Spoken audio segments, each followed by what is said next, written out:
Assalamualaikum, bersama saya Imran Azmi Rosli dalam Berita Pagi Sabah, edisi Khamis 13 Januari 2022. Polis Sabah merampas dadah dipercayai syabu bernilai 1.99 juta ringgit seberat 55.4 kilogram dalam dua serbuan di sekitar Kota Kinabalu pada 4 dan 9 Januari lalu. Turut ditahan seorang suspek penganggur lelaki tempatan 50 tahun bagi membantu siasatan. Timbalan Pesuruhjaya Polis Sabah, Datuk Jaute Dikun berkata, pihaknya percaya kegiatan itu didalangi satu sindiket yang menghantar dadah tersebut dari Kuala Lumpur ke Kota Kinabalu menggunakan perkhidmatan kurier yang diisytihar sebagai peralatan akuarium. Jelasnya, hasil perkongsian maklumat dari Jabatan Siasatan Jenayah Narkotik Kuala Lumpur, serbuan dilakukan pada 4.15 petang 4 Januari di tempat letak kereta sebuah syarikat penghantaran barangan di Inanam, serta menahan suspek bersama sebuah kereta dan merampas 3 kotak dadah seberat 33.62 kilogram. Hasil siasatan lanjut rampasan pertama, polis merampas 2 lagi kotak berisi dadah seberat 21.78 kilogram dalam serbuan kedua di sebuah kawasan komersial di Bandaraya Kota Kinabalu pada 9.50 pagi 9 Januari.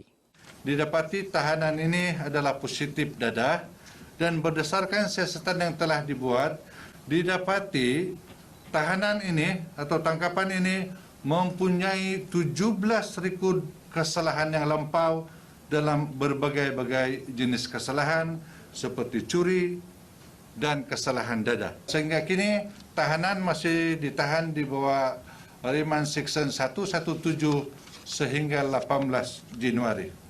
Datuk Jaute berkata demikian dalam sidang media di Ibu Pejabat Polis Kontingen Sabah di Kota Kinabalu. Polis juga menyita wang tunai berjumlah RM102,097 berkaitan kes itu. Kes disiasat mengikut Seksyen 39B Akta Dadah Berbahaya 1952. Perkembangan semasa COVID-19. Satu kluster baru direkodkan semalam melibatkan penularan COVID-19 di salah sebuah ladang kelapa sawit di Kinabatangan. Kluster Sungai Trayon Kinabatangan itu merekodkan jumlah kumulatif 25 kes. Dalam kenyataan Menteri Kerajaan Tempatan dan Perumahan Datuk Seri Panglima Masidi Manjun, kes indeks merupakan pekerja lelaki 48 tahun warga negara Indonesia yang dikesan positif di klinik swasta disandarkan pada 9 Januari selepas bergejala pada hari sebelumnya. Kes indeks telah dirujuk ke Hospital Kinabatangan untuk rawatan selanjutnya. Saringan ke atas 382 pekerja dan kontak rapat mendapati 24 orang lagi telah dijangkiti COVID-19. Semua kes telah diasingkan dan diberi rawatan sesuai. Sementara itu, sebanyak 280 kes baharu positif COVID-19 dicatatkan semalam, meningkat 27 kes berbanding hari sebelumnya. Beberapa daerah mencatatkan jumlah kes baharu yang tinggi antaranya Ranau, Papar dan Kinabatangan. Daripada jumlah keseluruhan kes baharu, 276 kes dalam kategori 1 dan 2, 1 kes kategori 3, 2 kes kategori 4 dan tiada kes baharu dalam kategori 5. Manakala seramai 119 pesakit COVID-19 sembuh dan 787 pesakit sedang menerima rawatan. 1 kematian dilaporkan di Tuaran. Sementara itu, mengenai penguatkuasaan prosedur operasi standard SOP di negeri ini, Datuk Masidi memaklumkan 6,487 kenderaan diperiksa dalam 11 sekatan jalan raya dilaksana. Daripada jumlah itu, tiada kenderaan diarah berpatah balik. Penguatkuasaan SOP turut dijalankan di perairan Laut Sabah melibatkan 184 pemeriksaan di kawasan Pantai Timur dan 18 pemeriksaan di perairan Kota Kinabalu dan Labuan. Datuk Masidi juga mendedahkan sebanyak 13 kompaun melanggar SOP COVID-19 dikeluarkan di seluruh Sabah. Kompaun dikenakan terhadap 9 individu yang berada dalam premis melebihi waktu yang ditetapkan dan 2 individu lagi gagal mendaftar masuk premis. Manakala 2 kompaun pula dikenakan ke atas pemilik premis kerana gagal menyediakan kod QR serta buku pendaftaran pelanggan serta gagal patuhi waktu operasi. Secara keseluruhannya, kadar pematuhan penduduk terhadap SOP Pelan Pemulihan Negara Fasa 4 semalam adalah 98.1%. Seterusnya, kita ikuti statistik terkini kes baharu mengikut kadar daerah dan kadar vaksinasi bagi Sabah.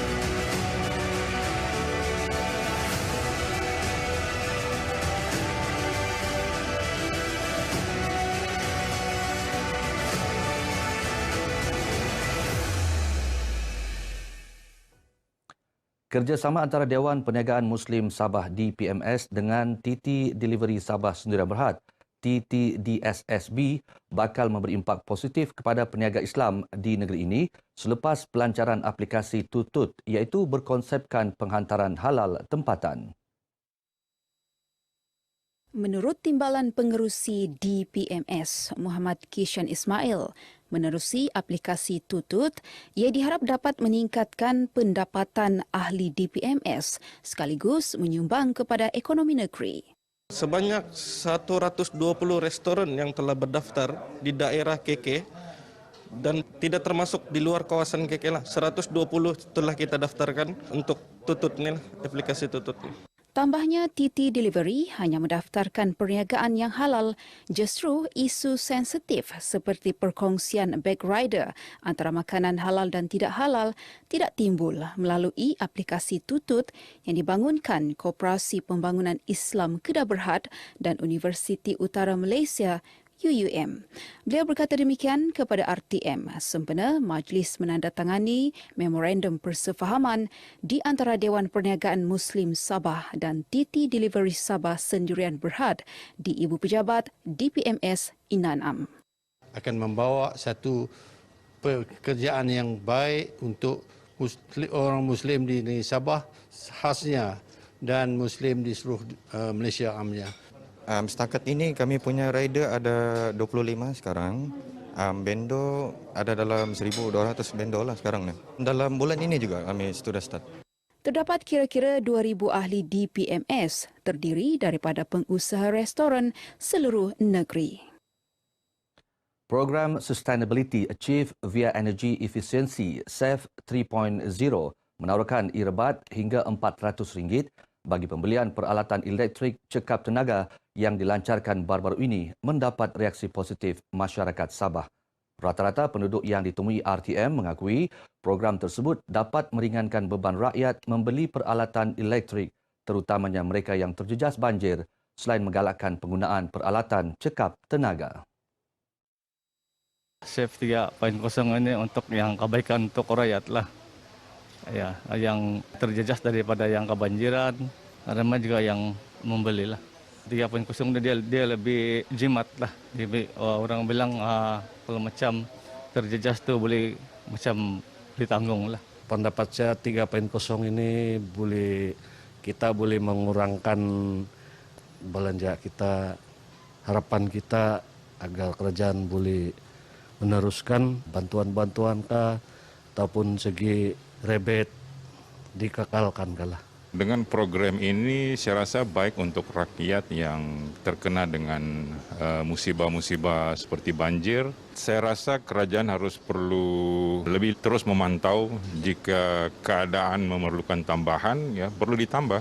SAFE 3.0 hanya disedia untuk warga negara Malaysia yang merupakan pemilik akaun elektrik tarif domestik berdaftar dengan Syarikat Tenaga Nasional Berhad, Sabah Electricity Sdn Berhad, Sarawak Energy Berhad dan Nur Power. Ia dijangka memanfaatkan 140,000 isi rumah di seluruh negara. Persatuan Industri Kecil dan Sederhana Wanita Sabah IKS NITA meneruskan jelajah pencarian 100 wanita menerusi program cabaran usahawan wanita luar bandar 2022 bagi memperkasa ekonomi wanita luar bandar.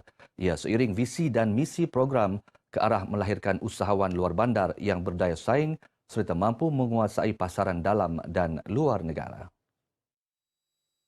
Presiden IKS NITA Datuk Hajadayang Khadijah Datuk Bakhtiar berkata program yang memberi fokus kepada hasil kraf tangan itu turut menyediakan pelan perancangan perniagaan, siri bimbingan merangkumi pembangunan produk, penjenamaan dan komunikasi dalam perniagaan. This is a way kita punya usaha yang sedikit untuk menghapus kemiskinan luar bandar. Dan by end of December 2022, kita akan nampak wanita-wanita ini ada perubahan, outcome, result oriented. Our program kali ini kita lebih kepada impak yang kita akan bawa wanita ini selama 1 tahun. Beliau ditemui pemberita RTM selepas menyampaikan taklimat wanita luar bandar cabaran perniagaan kraf di Kota Kinabalu. Program diadakan sejak November tahun lalu itu telah berjaya menjelajah ke pantai barat, pantai timur dan pedalaman bawah Sabah. Industri kreatif di negeri ini telah mula kembali rancak sejak dibenarkan melakukan penggambaran drama dan telemovie di kawasan luar studio dalam fasa 4 Pelan Pemulihan Negara PPN. Penggambaran dilaksana dengan mematuhi prosedur operasi standard SOP yang ditetapkan bagi mengelak jangkitan COVID-19. Menurut penerbit FTV Productions dan Berhad, Flora Joanis, semua kru terlibat perlu lengkap vaksin selain mewajibkan mereka menjalani ujian calitan COVID-19 3 hari sebelum memulakan penggambaran dan 2 hari sebelum selesai penggambaran. Setakat ini semua berjalan dengan baik dan juga di mana selepas 9 hari ini swab untuk kedua kali untuk memastikan keadaan kru dan juga semua yang terlibat dalam keadaan yang baik. Beliau ditemui pemberita RTM ketika melakukan penggambaran telemovie Wasiat Terakhir di Kampung Dombung Rampayan Menggatal. Tambahnya, turut dilantik seorang penyelia protokol penggambaran yang ditauliakan Perbadanan Kemajuan Filem Nasional Malaysia, FINAS, untuk menyelia dan memantau semua kru yang hadir patuh SOP dan berada dalam keadaan sihat sebelum penggambaran dijalankan. Selain itu, lokasi penggambaran juga dilakukan di kawasan yang jauh dari tumpuan ramai serta membekalkan makanan yang berbungkus kepada petugas. Masa pun kita terlebih. Yalah, kalau dulu kita cepat, ni terpaksa kita setting pun kena hati-hati. Lagipun semua benda yang barang-barang semua diorang sanitize. Audio, terutamanya audio. Lepas habis dia kena sub. Telemovie yang dibarisi pelakon tempatan ini bakal disiarkan di saluran RTM. Perkembangan dari Sabah berakhir di sini. Teruskan bersama berita RTM. Saya Emran Azmi Rosli. Salam hormat.